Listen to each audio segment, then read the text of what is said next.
បាទសូមជំរាបសួរសូមស្វាគមន៍មកកាន់ Channel Foreign Languages បាទសួស្តីប្រិយមិត្តទាំងអស់គ្នាក៏ដូចជាបងប្អូនទាំងអស់ដែលតាមដាន Channel បាទខ្ញុំបាទក៏ដូចជាអ្នកគ្រប់គ្រង Channel ខ្ញុំបាទណាបាទថ្ងៃនេះខ្ញុំនឹងចេញវីដេអូបន្តទៀតទាក់ទងទៅនឹងការរៀនធ្វើលំហាត់ស្ដីអំពី article ណាបាទអញ្ចឹងយើងមានតែ3វីដេអូទេទាក់ទងការរៀនធ្វើលំហាត់នេះបាទអញ្ចឹងដើម្បីឲ្យបងប្អូនទាំងអស់គ្នាបានស្ទាត់ទៅលើការសិក្សាទៅលើមេរៀន article បាទមានតែការអនុវត្តលំហាត់ទេដែលធ្វើឲ្យយើងស្ទាត់បានចឹងសូមបងប្អូនទាំងគ្នាសូមសិក្សាប្រឹងប្រែងរៀនសូត្រដោយអត់ធ្មត់បាទដើម្បីទទួលបានជោគជ័យណាបាទឥឡូវយើងនឹងបន្តវីដេអូថ្មីមួយទៀតណាបាទរៀនធ្វើលំហាត់ article បាទទី3ហើយ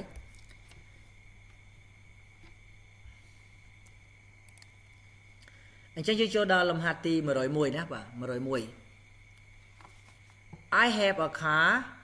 car is very reliable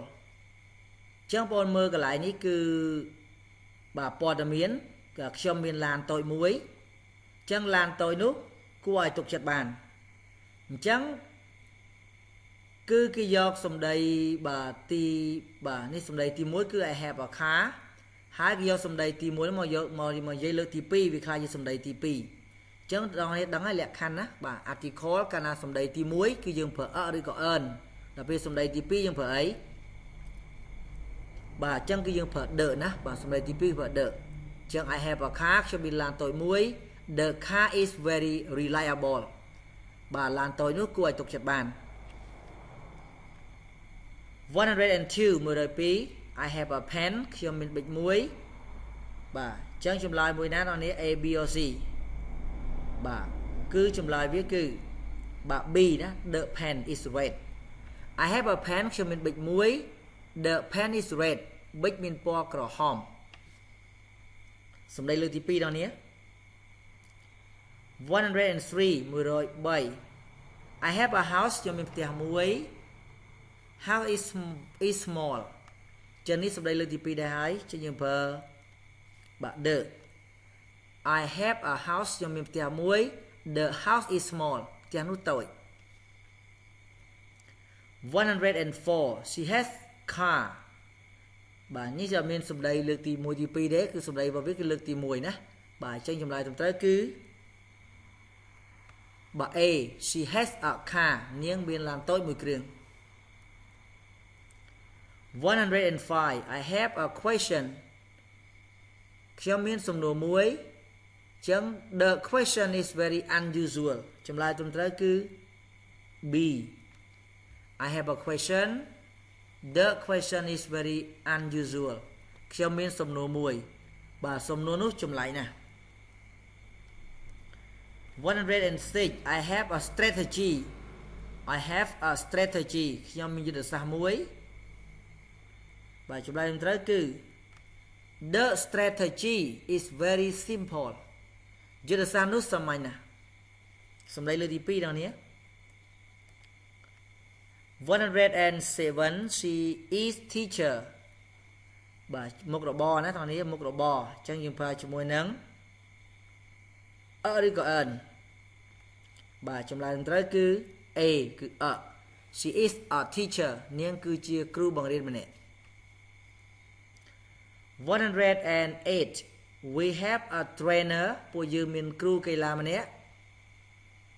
បាទអញ្ចឹងបន្តTrainer is very professional ចឹងសម្ដីលើកទី2គឺយើងប្រើ the ចម្លើយត្រូវគឺ B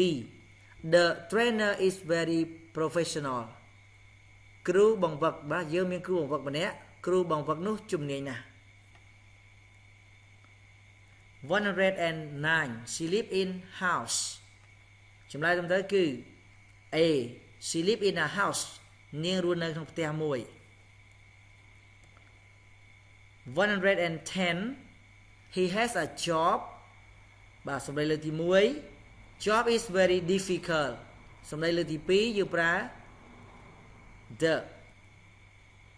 he has a job គាត់មានការងារមួយ the job is very difficult ការងារនោះលំបាកណាស់បាទ111 I have friends តើនេះមើលណា friend គឺមានអីហើយជានាមភូវចនៈដូច្នេះចម្លើយត្រឹមត្រូវគឺបាទ C I have friends ខ្ញុំមានមិត្តភក្តិ112 I have partner partner ដៃគូជានាមឯកវចនៈដូច្នេះយើងប្រើចម្លើយមួយគឺ A I have a partner ខ្ញុំមានដៃគូម្នាក់ 113 partners partner យើងមាន s ស្មើនាមភូវចនៈដូច្នេះ article យើងត្រូវប្រើគឺ C I have partners ខ្ញុំមានដៃគូច្រើន 114 she has offer ចម្លើយត្រឹមត្រូវគឺ she has an offer នាងមានការផ្ដល់ជូននាងមានការផ្ដល់ជូនតម្លៃពិសេស 115 she has offers offer មាន s ស្មើនាមវចនៈដូច្នេះយើងមិនប្រើប្រាស់ article ទេ earn គឺអត់ប្រើទេចម្លើយត្រឹមត្រូវគឺ C she has offers នាងមានការផ្ដល់ជូនជាពិសេស 116 I have plan ចម្លើយត្រឹមត្រូវគឺ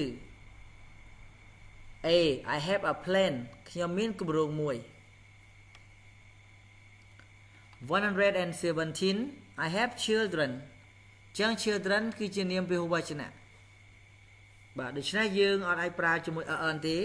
ចម្លើយត្រឹមត្រូវគឺ C I have children ខ្ញុំមានកូន 118 she has child ចឹង child ជានាមឯកវចនៈដូច្នេះយើងប្រើជាមួយនឹង she has a child នាងមានកូនម្នាក់ 119 I know answer the best answer is ចម្លើយត្រឹមត្រូវគឺទាំងអ្នកនិយាយទាំងអ្នកស្ដាប់ដឹងថាចម្លើយមួយណាចម្លើយទៅលើសំណួរអីចឹងច្បាស់ដូចគ្នាគឺយើងប្រើជាមួយនឹង the ចឹង I know the answer ខ្ញុំដឹងចម្លើយចឹងយើងអាន the answer នោះដោយសារតែ answer នេះផ្ដើមដោយស្រៈចឹង the ត្រូវអានថា the វិញ 120 we know rules which exist in the company ចឹង rule ទាំងអ្នកនិយាយទាំងអ្នកស្ដាប់ដឹងថាច្បាប់មួយណាចឹងយើងប្រើ the ណាចឹងចម្លើយត្រឹមត្រូវគឺ B we know the rules which exist in the company យើងដឹងពីច្បាប់ទម្លាប់ដែលមាននៅក្នុងក្រុមហ៊ុន 121 I have really good friend យើងមើលដល់ friend ទៅបានហើយ friend មានអីអត់បើអត់ទេ really ផ្ដើមដោយអីព្យញ្ជនៈចឹងយើងប្រើមកចម្លើយត្រូវគឺ A I have a really good friend ខ្ញុំមានមិត្តភក្តិល្អម្នាក់ 122 he has a really good job ចម្លើយត្រឹមត្រូវគឺ A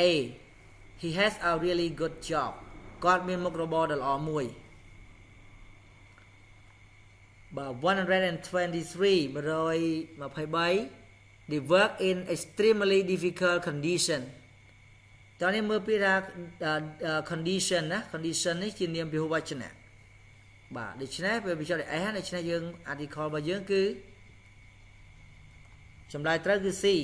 they work in extremely difficult condition ពួកគេធ្វើការនៅក្នុងស្ថានភាពដ៏លំបាកយ៉ាងខ្លាំង extremely យ៉ាងខ្លាំងណា124 is extremely important event extremely យើងមើល event គឺជានាមឯកវចនៈចឹង extremely នេះគឺដើមដោយស្រៈ e ដូច្នេះយើងប្រើis an extremely important event វាជាព្រឹត្តិការណ៍ដ៏មានសារៈសំខាន់ពិតៗ 125 he's responsible person ចឹង person ជានាមឯកវចនៈដូច្នេះចម្លើយត្រឹមត្រូវគឺ A he's a responsible person គាត់គឺជាមនុស្សដែលមានទំនួលខុសត្រូវ 126 they are very responsible employees employee មាន s ជានាមភូវចនៈដូច្នេះយើងអត់ប្រើ article ទេចម្លើយត្រូវគឺ C they are very responsible employees ពួកគេគឺជានិយោជិក ដែលមានទំនួលខុសត្រូវ 127 It's really amazing opportunity បនឱកាសជានាមអវចនៈ really ផ្ដើមដោយជាអ្នកដូច្នេះយើងប្រើបាទ It's a really amazing opportunity បាទវាគឺជាឱកាសដ៏អស្ចារ្យពិតៗ 128 They really amazing people ចឹង people ជានាមភូវចនៈដូច្នេះគឺយើងប្រើចម្លើយមួយគឺ C They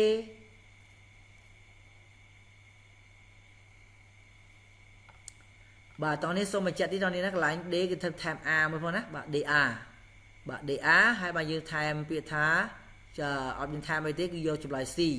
ចឹង they are really amazing people បាទពួកគេគឺជាមនុស្សល្អពិតៗបាទខ្ញុំបាត់ R មួយណាបាទ 129 She extremely popular singer ចឹង singer ជានាមអវចនៈដូច្នេះយើងប្រើកន្លែងនេះយើងប្រើ earn She's an extremely popular singer នាងគឺជាតារាចម្រៀងប្រជាប្រិយនាងគឺជាតារាចម្រៀងដែលមានប្រជាប្រិយភាពខ្លាំងមែនតើ extremely popular ប្រជាប្រិយភាពខ្លាំងជាចម្លើយត្រឹមត្រូវគឺបាទ A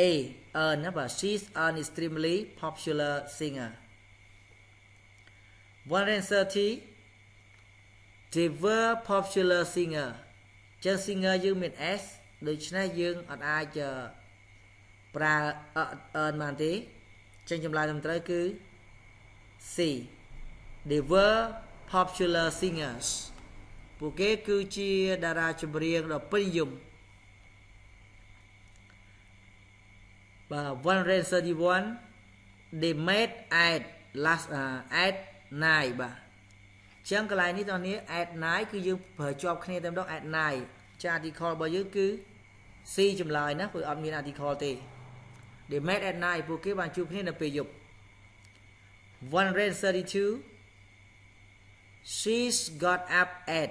បាទចឹងថ្ងៃត្រង់ណា noon ចឹងកន្លែងនេះដូចគ្នាដែរគឺ at noon The best answer is A ណាចម្លើយត្រឹមត្រូវគឺ A អត់មានអីទេ 133 I was busy all day ចម្លើយត្រឹមត្រូវ all day ពេញមួយថ្ងៃ The best answer is C ចម្លើយល្អបំផុតគឺ C អត់មានអី 134 He was there all night បាទចម្លើយត្រឹមត្រូវគឺ B អត់មានថែមអីទេណាបាទ He was there all night គាត់បាននៅទីនោះពេញមួយយប់ 135 I remember about it at midnight ខ្ញុំបានចាំអំពីវានៅម៉ោង12យប់ចឹងចម្លើយត្រឹមត្រូវគឺបាទB ណា B គឺអត់មានអីទេ 136 I saw her last week ចឹងដូចគ្នាដែរ last week គឺអត់មានអីទេគឺចម្លើយត្រឹមត្រូវរបស់វាគឺ A I saw her last week ខ្ញុំបានឃើញនាងកាលពីសប្តាហ៍មុន 137 ណា 137 I hope we'll meet next បាទ next គឺ next week ចម្លើយត្រឹមត្រូវគឺ B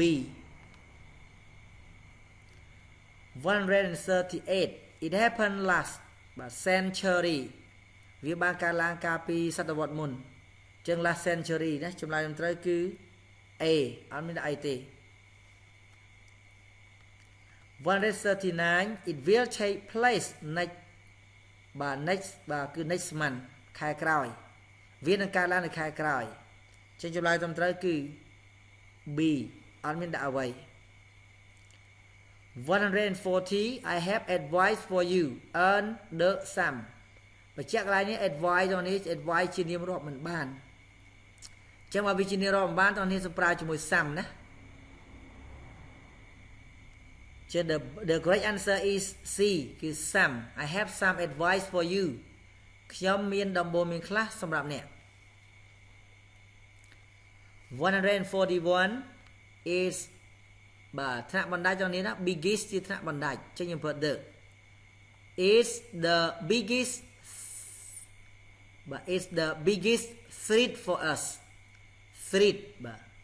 is the biggest threat for us វាជាការគំរាមកំហែងដ៏ធំបំផុតសម្រាប់ពួកយើងចឹងនេះគឺថ្នាក់បណ្ដាច់ណាបងប្អូនគុណនាមថ្នាក់បណ្ដាច់យើងប្រើ the B ចម្លើយ 142 is his popular song បាទតោះនេះមើលណា his ជាគុណនាមកម្មសិទ្ធិដូច្នេះมันអាចប្រើប្រាស់ article បានទេចឹងចម្លើយ it បាទ is his popular song វាជាចម្រៀងដ៏ពេញនិយមរបស់គាត់ 100 បាទចម្លើយត្រូវគឺ C ណាបាទ 143 បាទ is best channel បាទ best ជាគុណនាមថ្នាក់បណ្ដាច់ដូច្នេះ the best មក is the best channel វាគឺជា channel ដ៏ល្អបំផុតចម្លើយត្រូវគឺ B 144 is most useful channel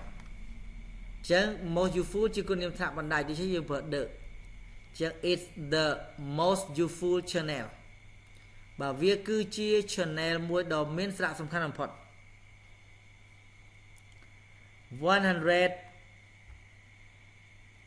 បាទ and 44 បាទ 145 បាទ 145 it is បាទ strongest point បាទវាជាចំណុចខ្លាំងបំផុតរបស់គាត់ចឹង strongest ជាគុណនាមថ្នាក់បណ្ដាច់ដូច្នេះចម្លើយត្រូវគឺ B the sorry សំទោសដល់នេះយើងមានគុណនាមកម្មសិទ្ធិណាបាទគុណនាមកម្មសិទ្ធិចឹងមានគុណនាមកម្មសិទ្ធិគឺយើងអត់ប្រើ article ទេចឹងចម្លើយត្រឹមត្រូវគឺ C ណា it his strongest point វាជាចំណុចខ្លាំងបំផុតរបស់គាត់ 146 I think you are happiest person in the world ចឹង happiest ជាគុណនាមថ្នាក់បណ្ដាច់ចឹង you ដែលប្រើមួយ R ចឹង you are the ដល់នេះខ្ញុំដាក់ the ណាចម្លើយត្រឹមត្រូវគឺ B I think you are the happiest person in the world 147 it his most important achievement បាទយើងមើលដល់នេះមាន his ទៀតហើយជាគុណនាមកម្មសិទ្ធិដូច្នេះมันអាចប្រើប្រាស់អត់បានទេចឹង it's his most important achievement វាគឺជាសមិទ្ធផលដ៏សំខាន់បំផុតរបស់គាត់ចម្លើយត្រឹមត្រូវគឺ C 148 is our greatest result បាទដល់នេះគុណនាមថ្នាក់បណ្ដាច់ដែរក៏ប៉ុន្តែដោយសារតែមាន our ជាគុណនាមកម្មសិទ្ធិដូច្នេះគឺយើងអត់ប្រើ article ទេចម្លើយត្រឹមត្រូវគឺ A is our greatest result វាជាលទ្ធផលដ៏អស្ចារ្យរបស់យើង 149 is worst scenario បាទយើងមើលដល់នេះណា worst ជាគុណនាមថ្នាក់បណ្ដាច់ចឹងអ្នកទាំងនេះត្រូវដាក់ចម្លើយមួយគឺ B គឺបើ the it the worst scenario វាគឺជាទំនោរវាគឺជាទំនោរបាទសំទោសវាគឺជាទំនោរដ៏អត់បំផុត 150 is most expensive car ចឹងនេះជាថ្នាក់បណ្ដាច់របស់នេះណាសូមប្រើប្រាស់ the ចម្លើយត្រូវគឺ C is the most expensive car វាជាឡានដែលថ្លៃបំផុតបាទទាំងអស់នេះបាទគឺសម្រាប់មកដល់ពេលនេះគឺយើងមកដល់ទីបញ្ចប់បាទនៃការហាត់ធ្វើលំហាត់ article បាទណាយើងមាន3វីដេអូទាំងអស់សរុបទៅមាន150លំហាត់អញ្ចឹងសង្ឃឹមថាទាំងអស់គ្នាបានស្ទាត់ណាបាទហើយសម្រាប់វីដេអូថ្ងៃនេះខ្ញុំសូមបញ្ចប់ត្រឹមនេះបាទជួបគ្នានៅវីដេអូក្រោយទៀតណាបាយបាយ